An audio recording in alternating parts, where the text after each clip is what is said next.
Hey there, Josh Dickoff with Practical Revolution and our weekly update. So as you can see, I am in the 400 square foot house. And now the changes are going to be smaller. Now we're getting into more of the details. So this is our bathroom.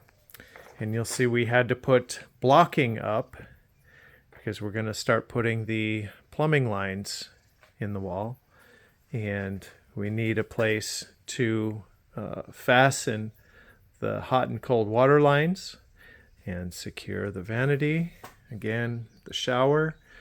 You need places to secure all of the plumbing fixtures, shower head, and then this is going to be for our water heater. It's a tank mount. It's actually going to mount on the wall, a wall-mounted water heater.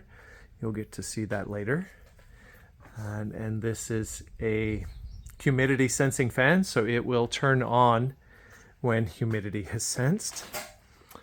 And then you'll see up here, we've put insulation and foam up there to make an airtight seal. And also in the front, I'll show you a little closer what we got going on here.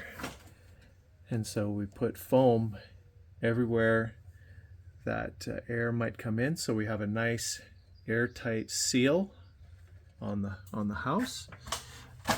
And this insulation, I believe, is a R5, and then we'll also put the batt insulation in the open space, and all the way along the ceiling we'll use the nice fluffy batt insulation to seal it up, or excuse me, to give it a little more insulation.